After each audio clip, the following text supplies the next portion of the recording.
Next है आपके पास H2O जिसका मोलिकुलर मास हमें कैलकुलेट करना है, ठीक है। तो मैं यहाँ लिखूँगी atomic mass of hydrogen is equal to 1 AMU, atomic mass of oxygen is equal to 16 AMU, ठीक है। हाइड्रोजन का मैंने एटॉमिक मास लिखा है जो कि है 1 और ऑक्सीजन का मैंने लिखा है जो कि क्या है 16 है, और हमें मोलिकुलर मास इसका कैलकुलेट करना है।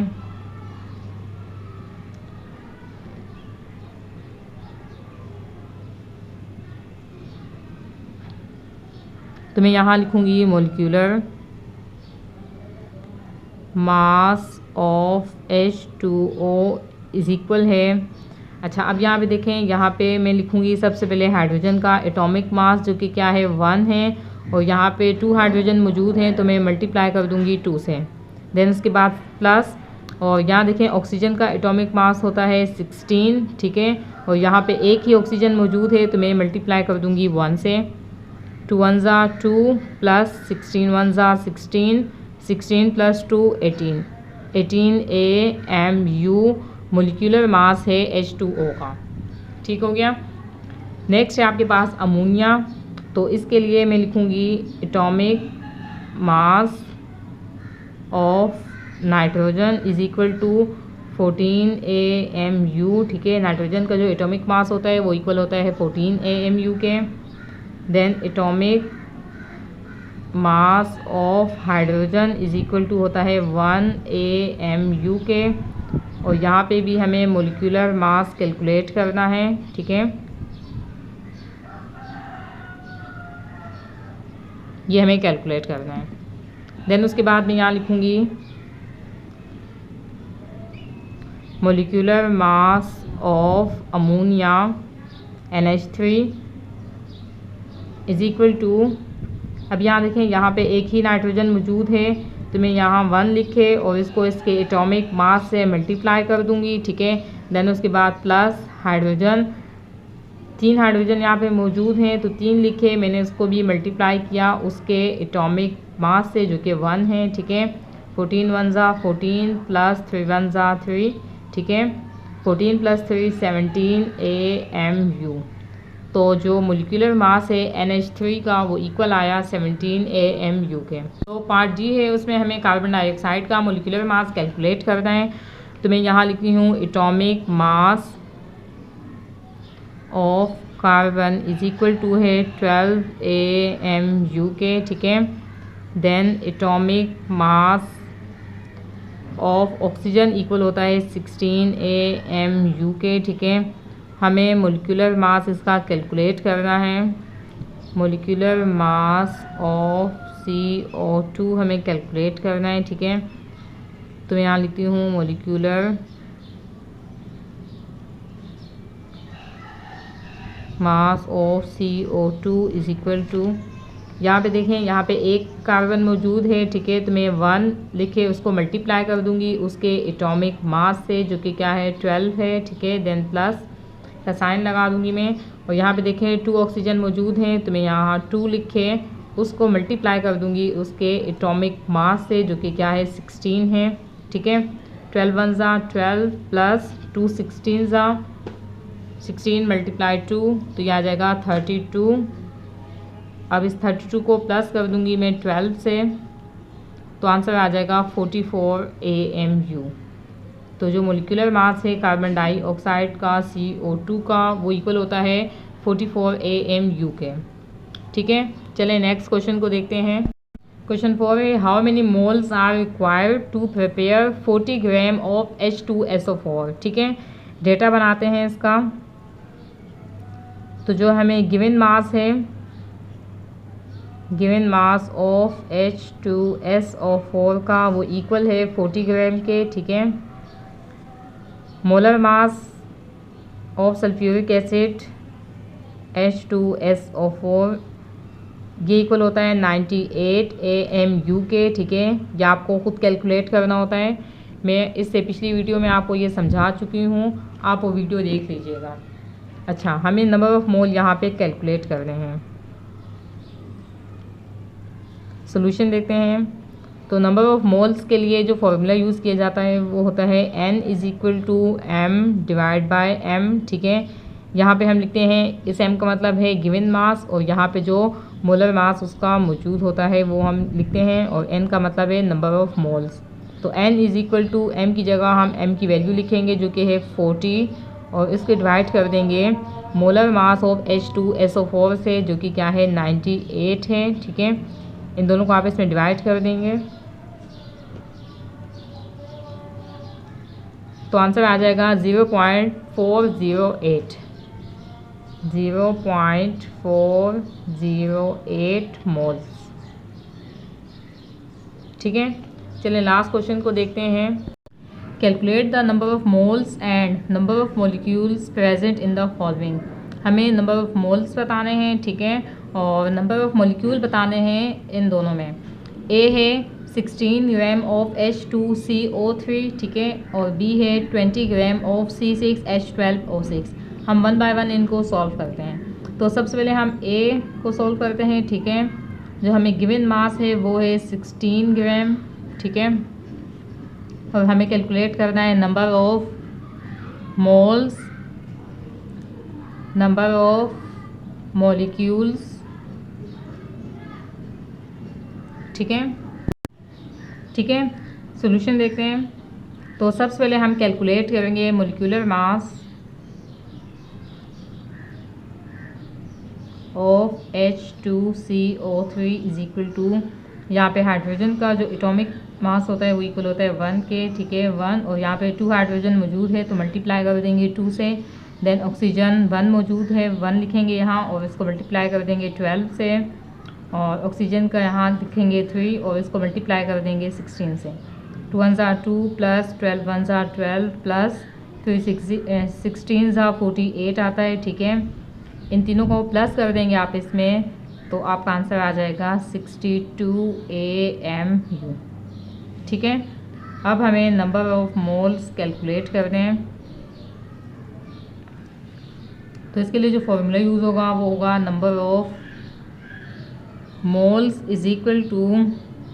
Non mass of a substance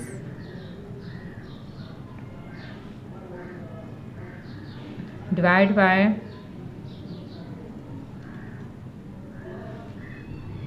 molar mass of substance,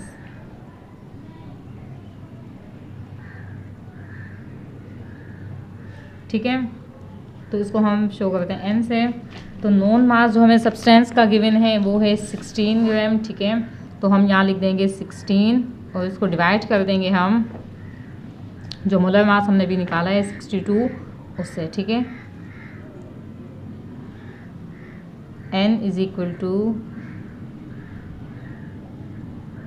इन दोनों को आपस में डिवाइड कर देंगे।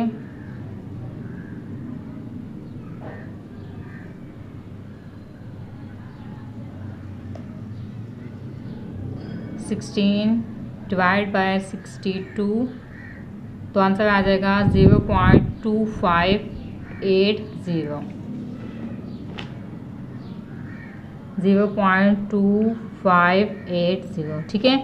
ये मोल्स आ गए H2CO3 के, ठीक है। अब जो पार्ट बी है इसका वो क्या है, तो वो है नंबर ऑफ़ मॉलिक्यूल्स हमें कैलकुलेट करने हैं। नंबर ऑफ़ मॉलिक्यूल्स के लिए जो फॉर्मूला यूज़ होगा वो होगा number of molecules = number of moles multiply NA, ठीक है।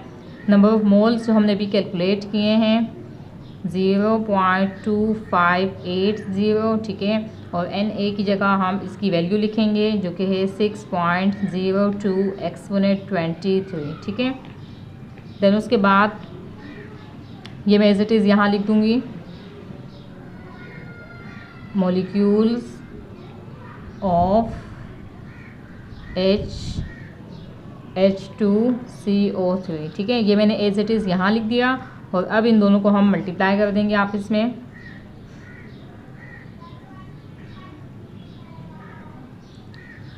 (0.2580 मल्टीप्लाई 6.02, तो आंसर आ जाएगा 1.5531। ठीक है, तो ये पार्ट ए इसका सॉल्व हो चुका है, जिसमें हमें 16 ग्राम ऑफ H2CO3 गिवन था। ठीक है, और हमें नंबर ऑफ़ मोल्स और मॉलिक्यूल कैलकुलेट करने थे। ठीक है, तो नंबर ऑफ़ मोल्स के लिए हमने ये फॉर्मूला अप्लाई किया है, non mass of substance divide by molar mass of substance. और नंबर ऑफ़ मॉलिक्यूल के लिए हमने फॉर्मूला यूज़ किया है number of moles multiply Na। अब जो पार्ट बी है इसका, जिसमें हमें 20 ग्राम ऑफ C6H12O6 का के नंबर ऑफ़ मोल्स और नंबर ऑफ़ मॉलिक्यूल्स कैलकुलेट करते हैं। ठीक है, तो इसका डेटा बनाते हैं हम यहाँ पे। तो हमें जो गिवन मास है m इज़ इक्वल टू, वो है 20 ग्राम ऑफ C6H12O6। ठीक है, इसमें भी हमें नंबर ऑफ मोल्स कैलकुलेट करने हैं और सेकंड पे हमें कैलकुलेट करना है नंबर ऑफ मॉलिक्यूल्स। ठीक है, तो इसमें हम अभी सबसे पहले molecular weight of C6H12 calculate करेंगे। ठीक है,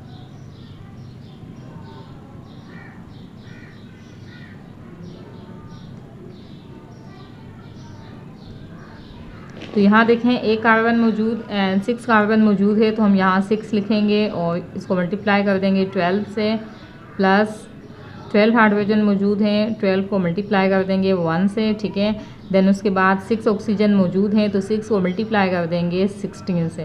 ठीक है, जब इन दोनों को आप इसमें मल्टीप्लाई करेंगे तो आंसर आएगा 72। ठीक है, प्लस 12 1 12 प्लस 16 को मल्टीप्लाई कर देंगे 6 से, तो 16 मल्टीप्लाई 6, तो आंसर आ जाएगा 96।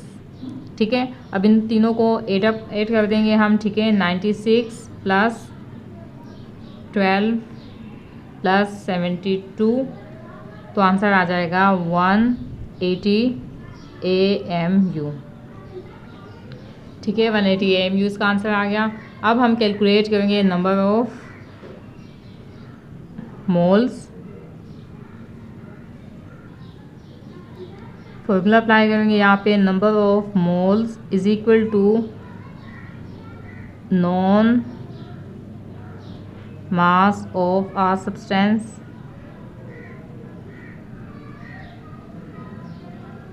Divide by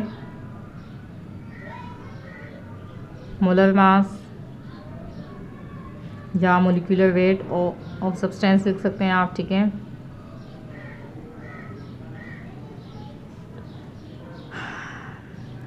non mass of substance हमें जो नॉन है, यानी कि जो हमें गिवन मास है वो क्या है 20 है, तो हम यहाँ लिखेंगे 20 और उसको डिवाइड कर देंगे हम इसके मोलर मास से या मोलिकुलर वेट से। ठीक है, जो कि है 180, तो n इज़ इक्वल टू, इन दोनों को आप इसमें डिवाइड कर देंगे। तो जब इन दोनों को आप इसमें डिवाइड किया तो उसका आंसर आएगा 0.111। ठीक है, 1 मोल्स ऑफ C6H12O6। ठीक है, अब इसके पार्ट बी को सॉल्व करते हैं, जो कि है number of molecules is equal to होगा नंबर ऑफ मोल्स के मल्टीप्लाई Na के। ठीक है, नंबर ऑफ मोल्स की जगह उसकी वैल्यू लिखेंगे 0.1111 मल्टीप्लाई Na की जगह हम Na की वैल्यू लिखेंगे, जो कि है 6.02 एक्सपोनेंट 23। ठीक है, अब मैं ये as it is 20 exponent 23 as it is लिख लूँगी और इन दोनों को मैं आप इसमें मल्टीप्लाई कर दूँगी। ठीक है, 6.02, तो आपका आंसर आ जाएगा 0.6688। ठीक है, 0.6688 एक्सपोनेंट 23 molecules of C6H12O6। ठीक है, ये आपका आंसर आ गया और यहाँ पे भी हम मल्टीप्लाई लिखेंगे। ठीक है स्टूडेंट्स, तो अगर आपको ये वीडियो पसंद आई हो तो प्लीज़ इस वीडियो को शेयर कीजिए। ठीक है, लाइक कीजिए इस वीडियो को और चैनल को सब्सक्राइब कीजिए। अल्लाह हाफिज़।